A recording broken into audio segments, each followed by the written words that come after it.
വിനോദ്, കേരളത്തെ സംബന്ധിച്ച് ഏറ്റവും ആകാംക്ഷ സുരേഷ് ഗോപിയുടെ കേന്ദ്രമന്ത്രി പദം സംബന്ധിച്ചായിരുന്നു. അദ്ദേഹം ഇന്ന് രാവിലെയും തിരുവനന്തപുരത്ത് തുടർന്നത് ഏറെ ആശയക്കുഴപ്പങ്ങൾക്കും സംശയങ്ങൾക്കും വഴിവെച്ചിരുന്നു. എന്തായാലും ഒടുവിൽ അദ്ദേഹം 12:30യുടെ ഫ്ലൈറ്റിന് ഡൽഹിയിലേക്ക് പുറപ്പെട്ടത് ആ ആശയക്കുഴപ്പങ്ങൾക്കെല്ലാം വിരാമം ഇട്ടുകൊണ്ടാണ്. എന്തായാലും സത്യപ്രതിജ്ഞ അത് ഇന്ന് ഉണ്ടാകില്ല എങ്കിൽ പോലും കേന്ദ്രമന്ത്രി പദം അത് സുരേഷ് ഗോപി ഉറപ്പിച്ചിരിക്കുന്നു, അല്ലേ?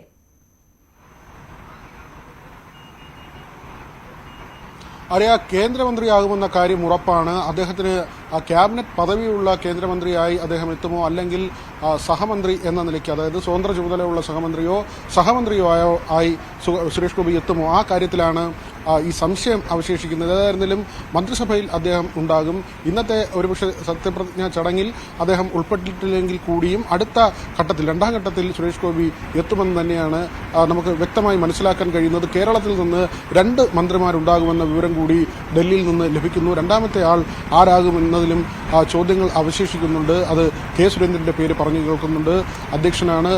വളരെ വലിയ നല്ല രീതിയിൽ തിരഞ്ഞെടുപ്പ് മുന്നോട്ട് കൊണ്ടുപോകുന്നതിനും 20% എന്ന ഒരു സംഖ്യയിലേക്ക് വോട്ട് ഷെയർ മാറ്റാനും സുരേന്ദ്രന്റെ നേതൃത്വത്തിലുള്ള സംഘടനാ പ്രവർത്തനത്തിന് കഴിഞ്ഞുവെന്നാണ് വിലയിരുത്തുന്നത്. വി മുരളീധരൻ നേരത്തെ കേന്ദ്രമന്ത്രിയായിട്ടുള്ള ആളാണ്. അദ്ദേഹത്തിന്റെ പേരും പരിഗണിക്കപ്പെടുന്നുണ്ട്. ശോഭാ സുരേന്ദ്രൻ, ആലപ്പുഴയിൽ മിന്നുന്ന പ്രകടനമാണ് ശോഭാ സുരേന്ദ്രൻ കാഴ്ചവെച്ചിട്ടുള്ളത്. നേരത്തെ കഴിഞ്ഞ തെരഞ്ഞെടുപ്പിൽ ആറ്റിങ്ങിലും ഈ തരത്തിൽ തന്നെ ശോഭ വലിയ പ്രകടനം കാഴ്ചവെച്ചു. ഇപ്പോൾ ആലപ്പുഴയിൽ 2,95,000 വോട്ടെന്ന വലിയ ഒരു സംഖ്യയിലേക്ക് BJPയുടെ വോട്ട് ഷെയർ കൊണ്ടുപോകാൻ ശോഭയ്ക്ക് കഴിഞ്ഞു. അതുകൊണ്ട് തന്നെ ശോഭ മന്ത്രിസഭയിലേക്ക് ഉണ്ടാകുമോ തുടങ്ങി നിരവധി ചോദ്യങ്ങളുണ്ട്. സുരേഷ് ഗോപിയുടെ കാര്യം നമുക്ക് തറപ്പിച്ച് പറയാം. അതേസമയം ഈ ഒരു ആശയക്കുഴപ്പം നിലനിന്നിരുന്നു. ഡൽഹിയിലുണ്ടായിരുന്ന സുരേഷ് ഗോപി കഴിഞ്ഞ ദിവസം തിരുവനന്തപുരത്തേക്ക് വരികയും ഇന്നലെ വൈകിട്ട് അദ്ദേഹം പത്മനാഭസ്വാമി ക്ഷേത്രത്തിൽ ദർശനം നടത്തുകയും ചെയ്തു. പക്ഷേ ഇന്ന് രാവിലെയും വീട്ടിൽ തന്നെ അദ്ദേഹം തുടരുകയായിരുന്നു. ആ ഒരു സാഹചര്യത്തിലാണ് സുരേഷ് ഗോപിയുടെ യാത്ര സംബന്ധിച്ച് തന്നെ ചില സംശയങ്ങൾ ഉണ്ടായത്. എന്നാൽ 12:30ക്കുള്ള ഫ്ലൈറ്റിൽ അദ്ദേഹം ഡൽഹിക്ക് പോയിട്ടുണ്ട്. അദ്ദേഹം വീട്ടിൽ നിന്ന് പുറപ്പെടുമ്പോൾ പറഞ്ഞത് പ്രധാനമന്ത്രി എല്ലാ തീരുമാനവും എടുത്തിട്ടുണ്ട്, അത് അനുസരിക്കുക എന്ന കാര്യമാണ്.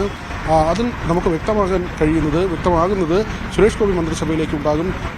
അദ്ദേഹത്തിൻ്റെതായ ചില കാര്യങ്ങൾ നേരത്തെ പറഞ്ഞിരുന്നു. 2 കാര്യങ്ങളാണ് സുരേഷ് ഗോപി പറഞ്ഞിരുന്നത്. ഒന്ന്, അദ്ദേഹത്തിന് MP സ്ഥാനത്ത് തന്നെ തുടരണം, തന്നെ ഒരു മന്ത്രി പദവിയിലേക്ക് ചുരുക്കരുത്, താൻ പറയുന്നത് ചെയ്തു തരുന്ന, അല്ലെങ്കിൽ കേരളത്തിൻ്റെ ആവശ്യങ്ങൾ പരിഗണിക്കുന്ന ഒരു 10 മന്ത്രിമാർ അവരോട് തനിക്ക് സംസാരിക്കാനും തൻ്റെ ആവശ്യങ്ങൾ അവർ അംഗീകരിക്കുകയും വേണം. ഇത്തരം ഒരു കാര്യം കേന്ദ്ര നേതൃത്വത്തോട് താൻ ആവശ്യപ്പെടും.